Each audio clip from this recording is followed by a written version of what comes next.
ಅಪೂರ್ವ ನೀವೇ ವಂಚಿಸಿರಿ. ಭೀಮನ ಇದರಲ್ಲಿ ಯಾವ ಭಾಗವನ್ನು ಉಪಯೋಗಿಸಿರಿ? ಯಾಕೆ ಹೇಳಿ? ನೀನು ನಿರಾಶರಾಗಬೇಡ. ಭೀಮನ ಬದುಕಿದ್ದರೆ ನಿನ್ನ ಸೇಡನ್ನು ತೀರಿಸಿರಿ. ನೀನು ನಿಜವಾಗಿ ಹಿಡಿಂಬಾಪತಿಯೇ ಭೀಮ. ಇಷ್ಟೊಂದು ಕೋಪವಿಲ್ಲದಿದ್ದರೆ ಆ ರಕ್ಕಸಿಯನ್ನು ಆಳುವುದು ಹೇಗೆ ಸಾಧ್ಯ? ಸ್ವಲ್ಪ ಸಮಾಧಾನವನ್ನು ತಂದುಕೊಂಡು ನನ್ನ ಮಾತನ್ನು ಪೂರ್ಣವಾಗಿ ಕೇಳು. ಕೃಷ್ಣ, ಈ ಸಂಧಿಯ ಸುದ್ದಿಯು ನನಗೊಪ್ಪದು. ನಿನಗೊಪ್ಪುವ ವಿಚಾರವೂ ಒಂದಿದೆ.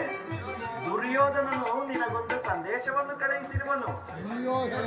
ದುರ್ಯೋಧನನ ಸಂದೇಶ? ಹಾಗಾದರೆ ಇದರ ಉದ್ದೇಶವು ಸಂಧಿಯಲ್ಲ.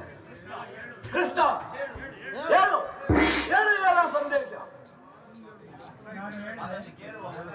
ಅದನ್ನು ಕೇಳುವ ಮೊದಲು ನೀನು ಸಮಾಧಾನ ತಂದುಕೊಂಡು ನನ್ನ ಬಳಿಯಲ್ಲಿ ಕೈಕಟ್ಟಿಕೊಂಡು ಕುಳಿತುಕೊಳ್ಳಬೇಕು. ಇಲ್ಲ, ನಿನ್ನಲ್ಲೇ ಹೇಳಿಬಿಡಬೇಕು. ಕುಳಿತುಕೊಂಡ ಹೊರತು ಹೇಳುವುದಿಲ್ಲ. ಕೃಷ್ಣ, ಈ ಪರಿಹಾಸಕ್ಕೆ ನಿನ್ನನ್ನು ಕಂಡರೆ ನನಗೆ ಅಷ್ಟೊಂದು ಭಯವಾಗುವುದು ಭೀಮ. ನಿನ್ನ ಆ ಗದೆಯನ್ನು ಸ್ವಲ್ಪ ದೂರವಾಗಿಡು. ಪಾರ್ಶ್ವದಲ್ಲಿ ಬಂದು ಹೀಗೆ ಕುಳಿತುಕೋ. ಆಗ ನಿನಗೆ ಪ್ರಿಯವಾದ ಆ ಸಂದೇಶವನ್ನು ಹೇಳುವೆನು. ನಿನ್ನ ಅಪೇಕ್ಷೆಯಂತೆ ಕುಳಿತುಕೊಳ್ಳುವರು. ನೀನು ಕೋಪ ಮಾಡುವುದಿಲ್ಲವಷ್ಟೇ. ಹಾಗಾದರೆ ಈಗ ನೀನು ನನ್ನ ಬಂದಿ. ಅರ್ಜುನ, ಈ ಗದೆಯನ್ನು ಕ್ಷಣಕಾಲ ನೀನು ಹಿಡಿದಿರು. ಯಾಜ್ಞಸೇನಿ, ಸಮೀಪಕ್ಕೆ ಬಾ. ನಾನು ಹೇಳಿದ ಹಾಗೆ ಮಾಡಬೇಕು. ಕಂಡೆಯಾ? ನಿಮ್ಮ ಮಾತನ್ನು ಎಂದಾದರೂ ಮೀರಿರುವಿರಿ ಅಣ್ಣ. ಹಾಗಾದರೆ ತೆಗೆದುಕೋ ಈ ಹಗ್ಗವನ್ನು. ಇದು ನನಗೊಂದು ಕಡೆ ಪುರಸ್ಕಾರವಾಗಿ ದೊರೆಯಿತು. ಇದರಿಂದ ನಿನ್ನ ಪತಿಯ ಕೈಗಳನ್ನು ಭದ್ರವಾಗಿ ಬಂಧಿಸು. ಇದೇನು ಪರಿಹಾಸ್ಯವೇ ಅಣ್ಣ? ಶತ್ರುಗಳ ಹೆಡೆಮುರಿಯನ್ನು ಬಿಡಿಸುವುದರಲ್ಲಿ ನೀನು ಪಂಡಿತೆಯಂತೆ. ಹಾಗಾದರೆ ಈ ಹಗ್ಗದಿಂದ ನಿನ್ನ ಗಂಡನ ಕೈಗಳನ್ನು ಕಟ್ಟಲು ಬರುವುದೇನೋ ನೋಡು. ಭೀಮ, ನಿನಗೆ ಆ ಸಂದೇಶವನ್ನು ಕೇಳುವ ಇಚ್ಛೆ ಇದ್ದರೆ ಮಾತ್ರ. ಸ್ವಾಮಿ, ಹೇಳಿದಂತೆ ನನ್ನ ಕೈಗಳನ್ನು ಕಟ್ಟಬೇಕು. ಹಾಗಾದ್ರೆ ಸ್ವಾಮಿ.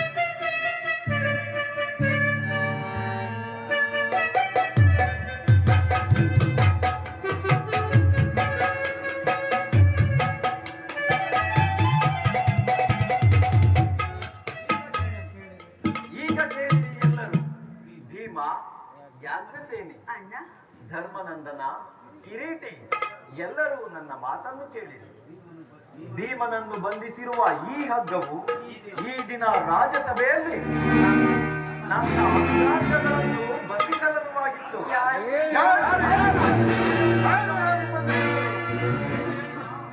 ಏನು ಹೇಳಿದ ಕೃಷ್ಣ? ಈ ಹಗ್ಗದಿಂದ ನಿನ್ನನ್ನು ಬಂಧಿಸಲು ದುರಾಭಿಮಾನಿಯಾದ ಆ ದುರ್ಯೋಧನನು ಆಜ್ಞೆ ಮಾಡಿದನು. ದುರಾಚಾರಿಯಾದ ಅವನ ತಮ್ಮ ದುಶ್ಯಾಸನನು ನಡೆಸಿದನು. ಇಂತಹ ಸಾಹಸ ಮತ್ತಾರಿಗೆ ಸಾಧ್ಯ? ಯಾಜ್ಞಸೇನಿ, ನನ್ನ ಕೈಗಳನ್ನು ಬಿಟ್ಟು ಈ ನೀಚ ಕೃತ್ಯದಿಂದ ದುರ್ಯೋಧನನ ದುರಾಭಿಮಾನವು ಸುಖರನ್ನು ಮುಟ್ಟಿತು. ನಮ್ಮ ಪ್ರಿಯ ಬಂಧುವಾದ ಕೃಷ್ಣನನ್ನು ಯಾದವ ಗ್ರಹಣಿಯನ್ನು ಪಾಂಡವರ ರಾಯಭಾರಿಯನ್ನು ಅಪಮಾನಗೊಳಿಸಿದರೆ ಅಗ್ರಜ, ಧನಂಜಯ, ಇದಕ್ಕೆ ನಿಮ್ಮ ಉತ್ತರವೇನು? ಇಷ್ಟು ಮಾತ್ರವಲ್ಲ, ದುರ್ಯೋಧನನು ಸಂಧಾನಕ್ಕೆ ಕೊಟ್ಟ ಉತ್ತರವನ್ನು ಕೇಳಿ 5 ಮಾರು ಭೂಮಿಯನ್ನು ಅವನು ಕೊಡಲು ಒಪ್ಪಲಿಲ್ಲ. ನೀವು ಸಂಧಾನವನ್ನು ಅಪೇಕ್ಷಿಸುವುದಾದರೆ ಅದು ರಣರಂಗದಲ್ಲಿ ಶಸ್ತ್ರಾಸ್ತ್ರಗಳ ಆಸ್ಥಾನದಲ್ಲಿ ದೊರಕುವುದಂತೆ. ಈ ಸಂದೇಶಕ್ಕೆ ನಮಗೆ ನೀವು ಉಳಿದಿರುವುದು ಒಂದೇ ಉತ್ತರ, ಅದು ಯುದ್ಧ. ನನ್ನ ಪ್ರಯತ್ನಗಳು ಎಲ್ಲವನ್ನು ವಿಫಲವಾಗಿ ಮಾಡಿ ಮುಂದೆ ಬಂದು ನಿಂತಿರುವುದು ಯುದ್ಧ. ಕೃಷ್ಣ, ನೀನು ತಿಳಿದಿರುವೆ ನಾನು ಯುದ್ಧವನ್ನು ಎಂದು ಅಪೇಕ್ಷಿಸಿದ ಅಲ್ಲವನೆಂದು, ಸಂಧಿಗಾಗಿ ಸರ್ವ ಪ್ರಯತ್ನಗಳನ್ನು ಮಾಡುತ್ತಿರುವನೆಂದು. ನನ್ನ ಕೈ